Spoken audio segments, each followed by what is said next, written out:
ಎಲ್ರಿಗೂ ನಮಸ್ಕಾರ. ನಿಮ್ಮ ದರ್ಶನ್ ಒಡೆಯರ್ ಆಫಿಷಿಯಲ್ ಯೂಟ್ಯೂಬ್ ಚಾನಲ್ಗೆ ಎಲ್ರಿಗೂ ಸ್ವಾಗತವನ್ನು ಕೋರುತ್ತಾ ಇವತ್ತಿನ ವಿಡಿಯೋ ಬಂದ್ಬಿಟ್ಟು ಉತ್ತರ ಕನ್ನಡ ಪ್ರಧಾನ ಜಿಲ್ಲಾ ಮತ್ತು ಸತ್ರ ನ್ಯಾಯಾಧೀಶರ ಕಚೇರಿ ಕಾರವಾರ ನೇಮಕಾತಿಯ ಆದೇಶ ಜಾರಿಕಾರ ಹುದ್ದೆಯ ನೇಮಕಾತಿಯ ಕುರಿತು ಇವತ್ತಿನ ವಿಡಿಯೋ ಆಗಿದೆ. ಮೊದಲನೇದಾಗಿ ಈ ಒಂದು ಆದೇಶ ಜಾರಿಕಾರರ ಹುದ್ದೆಯ ಆನ್ಲೈನ್ ಮುಖಾಂತರ ಅರ್ಜಿ ಸಲ್ಲಿಸುವ ಆರಂಭ ದಿನಾಂಕ ಅಂದರೆ 20/6/2024. ಅದೇ ರೀತಿ ಕೊನೆಯ ದಿನಾಂಕ 19/7/2024 ರಾತ್ರಿ 11:59 ಗಂಟೆಯವರೆಗೆ. ಆನ್ಲೈನ್ ಅಂದರೆ ಡೆಬಿಟ್ ಕಾರ್ಡ್ ಮತ್ತು ಕ್ರೆಡಿಟ್ ಕಾರ್ಡ್ ಅಥವಾ UPI ಅಥವಾ ನೆಟ್ ಬ್ಯಾಂಕಿಂಗ್ ಮೂಲಕ ನೀವು ಅರ್ಜಿ ಶುಲ್ಕವನ್ನು ಪಾವತಿಸಬಹುದಾಗಿದೆ. ಅದೇ ರೀತಿ ಈ ಒಂದು ಅರ್ಜಿ ಶುಲ್ಕವನ್ನು ಪಾವತಿಸಲು 20/7/2024 ರಾತ್ರಿ 11:59ವರೆಗೆ ಅವಕಾಶ ಇರುತ್ತದೆ.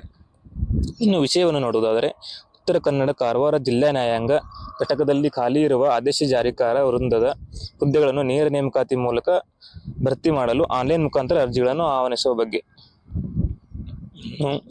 ಈ ಒಂದು ಉತ್ತರ ಕನ್ನಡ ಕಾರವಾರ ಜಿಲ್ಲಾ ನ್ಯಾಯಾಂಗ ಘಟಕದಲ್ಲಿ ಖಾಲಿ ಇರುವ 3 ಹಿಂಬಾಕಿ ಹುದ್ದೆ ಸೇರಿದಂತೆ ಒಟ್ಟು 20 ಹುದ್ದೆಗಳನ್ನು ನೇರ ನೇಮಕಾತಿ ಮೂಲಕ ಭರ್ತಿ ಮಾಡುವ ಸಲುವಾಗಿ ಬಾಹ್ಯ ಅಭ್ಯರ್ಥಿಗಳಿಂದ ಆನ್ಲೈನ್ ಮುಖಾಂತರ ಅರ್ಜಿಗಳನ್ನು ಆಹ್ವಾನಿಸಲಾಗಿದೆ. ಅಂದರೆ ಟೋಟಲ್ 20 ಆದೇಶ ಜಾರಿಕಾರರು 20 ಪ್ರೊಸೆಸ್ ಸರ್ವರ್ ಹುದ್ದೆಗಳ ನೇರ ನೇಮಕಾತಿಯನ್ನು ಈ ಒಂದು ಜಿಲ್ಲಾ ನ್ಯಾಯಾಲಯದಲ್ಲಿ ಮಾಡಲಾಗುತ್ತಿದೆ.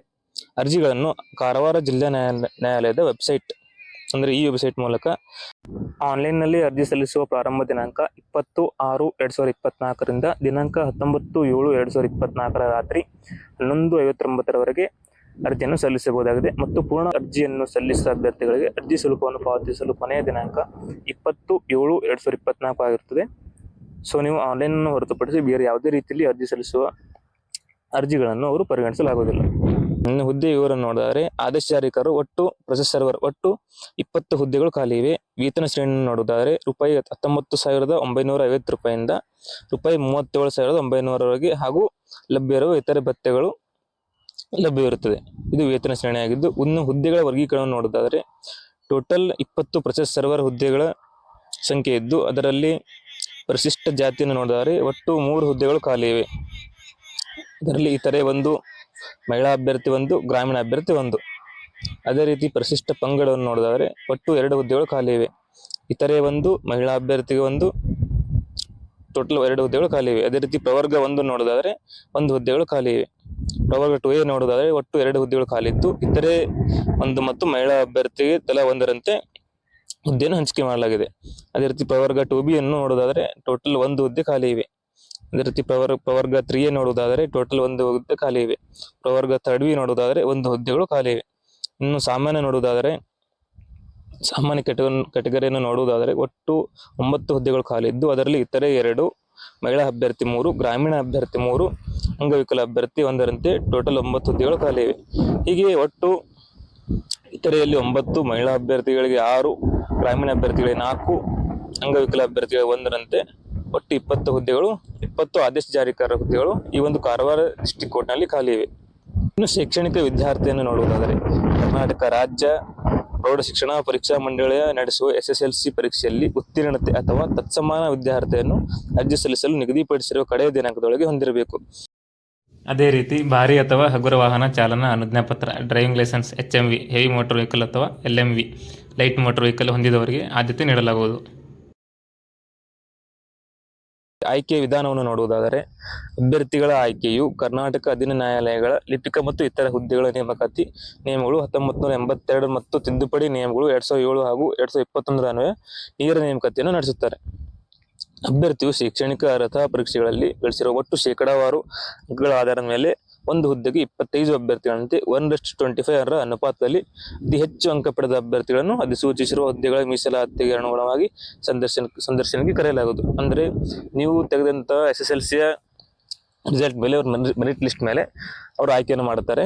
ಅದೇ ರೀತಿ ಒಂದು ಹುದ್ದೆಗೆ ತಲಾ 25 ಅಭ್ಯರ್ಥಿಗಳಂತೆ ಆಯ್ಕೆ ಮಾಡಿ ಆ 25 ಜನರಿಗೆ ಸಂದರ್ಶನ ಕರೆದು ಅದರಲ್ಲಿ ಒಬ್ಬರನ್ನು ಆಯ್ಕೆ ಮಾಡ್ತಾರೆ. ಸಂದರ್ಶನದಲ್ಲಿ ಗಳಿಸಿರುವ ಅಂಕಗಳ ಆಧಾರದ ಮೇಲೆ ಆಯ್ಕೆ ಮಾಡಲಾಗುವುದು. ಸಂದರ್ಶನವು ಒಟ್ಟು 10 ಅಂಕಗಳನ್ನು ಒಳಗೊಂಡಿರುತ್ತದೆ.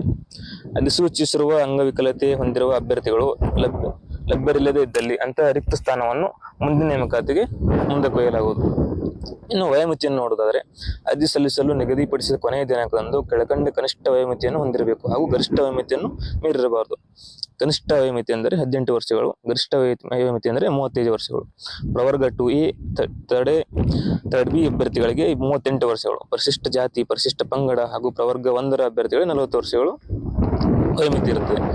ಕರ್ನಾಟಕ ನಾಗರಿಕ ಸೇವೆಗಳು ಸಾಮಾನ್ಯ ನೇಮಕಾತಿ ನಿಯಮ 1977ರಲ್ಲಿ ನಿರ್ದಿಷ್ಟಪಡಿಸಿರುವಂತೆ ಈ ಕೆಳಗಿನ ಸಂದರ್ಭಗಳಲ್ಲಿ ಸದರಿ ನಿಯಮಗಳಲ್ಲಿ ನಿಗದಿಪಡಿಸಿರುವ ಗರಿಷ್ಠ ವಯೋಮಿತಿಯನ್ನು ಕೆಳಗೆ ತಿಳಿಸುವಷ್ಟರ ಮಟ್ಟಿಗೆ ಹೆಚ್ಚಿಸಲಾಗುವುದು.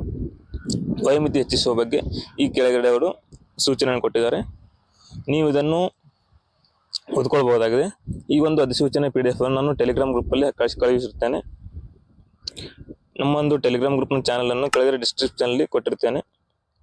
ಅರ್ಜಿ ಸಲ್ಲಿಸುವ ವಿಧಾನ ನೋಡಿದರೆ ಮತ್ತು ಅದೇ ರೀತಿ ನಿಗದಿತ ಅರ್ಜಿ ಶುಲ್ಕ ಮತ್ತು ಶುಲ್ಕ ಪಾವತಿಸುವ ವಿಧಾನವನ್ನು ನೋಡುವುದಾದರೆ ಪರಿಶಿಷ್ಟ ಜಾತಿ, ಪರಿಶಿಷ್ಟ ಪಂಗಡ, ಪ್ರವರ್ಗ 1 ಹಾಗೂ ಅಂಗವಿಕಲ ಅಭ್ಯರ್ಥಿಗಳೇ ₹100 ಅರ್ಜಿ ಶುಲ್ಕವಿರುತ್ತದೆ. ಅದೇ ರೀತಿ ಪ್ರವರ್ಗ 2A, 2B, ಥರ್ಡ್ ಬಿ ಹಾಗೂ ಥರ್ಡ್ ಬಿ ಅಭ್ಯರ್ಥಿಗಳಿಗೆ ₹150 ಅರ್ಜಿ ಶುಲ್ಕವಿರುತ್ತದೆ. ಸಾಮಾನ್ಯ ವರ್ಗದ ಅಭ್ಯರ್ಥಿಗಳಿಗೆ ₹300 ಅರ್ಜಿ ಶುಲ್ಕವಿರುತ್ತದೆ. ಇಲ್ಲಿ ಪ್ರವರ್ಗ 2A, 2B, ಪ್ರವರ್ಗ 3A ಹಾಗೂ ಥರ್ಡ್ ಬಿ ಅಭ್ಯರ್ಥಿಗಳಿಗೆ ₹150. ನಿಗದಿತ ಅರ್ಜಿ ಶುಲ್ಕವನ್ನು ನ್ಯಾಯಾಲಯದ ವೆಬ್ಸೈಟ್ ಲಿಂಕ್ ಅಂದರೆ ಈ ವೆಬ್ಸೈಟ್ ಲಿಂಕ್ ಮುಖಾಂತರ ನೀವು ಅರ್ಜಿಯನ್ನು ಸಲ್ಲಿಸಬಹುದಾಗಿದೆ. ಈ ಒಂದು ಅರ್ಜಿಯನ್ನು online payment through net banking ಅಥವಾ credit card, debit card, UPI ಮುಖಾಂತರ ನೀವು ಅರ್ಜಿಯನ್ನು ಪಾವತಿಸಬಹುದಾಗಿದೆ. ಇದನ್ನು ಹೊರತುಪಡಿಸಿ ಯಾವುದೇ challan, demand draft, postal order, money order ಇವುಗಳನ್ನು ಸ್ವೀಕರಿಸಲಾಗುವುದಿಲ್ಲ. ಶುಲ್ಕ ಪಾವತಿಸಲು ಅಭ್ಯರ್ಥಿಗಳ ಅರ್ಜಿಗಳನ್ನು ತಿರಸ್ಕರಿಸಲಾಗುವುದು. ಯಾವುದೇ ರೀತಿ ಶುಲ್ಕವನ್ನು ಪಾವತಿಸಿ ಅವರು ಅರ್ಜಿಯನ್ನು ತಿರಸ್ಕರಿಸ್ತಾರೆ. ಸೊ ನೀವು ನೆಟ್ ಬ್ಯಾಂಕಿಂಗ್ ಮುಖಾಂತರ ಅರ್ಜಿಯನ್ನು ಪಾವತಿಸಬೇಕಾಗುತ್ತದೆ. ಅಭ್ಯರ್ಥಿಗಳನ್ನು ಆನ್ಲೈನ್ ಮುಖಾಂತರ ಅರ್ಜಿ ಭರ್ತಿ ಮಾಡುವ ಮೊದಲು ಕೆಳಕಂಡ ಸೂಚನೆ ಕಡ್ಡಾಯವಾಗಿ ತಿಳಿದುಕೊಳ್ಳತಕ್ಕದ್ದು. ಈ ಒಂದು ಸೂಚನೆ ನೋಡುವುದಾದರೆ ಅಭ್ಯರ್ಥಿಗಳು ಅರ್ಜಿಯನ್ನು ಆನ್ಲೈನ್ ಮೂಲಕ ಸಲ್ಲಿಸುವ ಮೊದಲು ಕೊಟ್ಟಿರುವ ಎಲ್ಲಾ ಸೂಚನೆಗಳನ್ನು ಗಮನವಿಟ್ಟು ಓದಿಕೊಳ್ಳಬೇಕು ಮತ್ತು ತಪ್ಪಾಗದಂತೆ ನೋಡಿಕೊಳ್ಳುವುದು.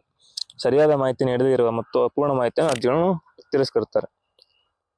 ಇನ್ನು ಎರಡನೇ ಸೂಚನೆ ನೋಡಿದರೆ ಅಭ್ಯರ್ಥಿಗಳು ಚಾಲ್ತಿಯಲ್ಲಿರುವ ಮೊಬೈಲ್ ಸಂಖ್ಯೆಯನ್ನು ಹಾಗೂ ಇಮೇಲ್ ಐಡಿಯನ್ನು ಕಡ್ಡಾಯವಾಗಿ ನಮೂದಿಸಬೇಕು.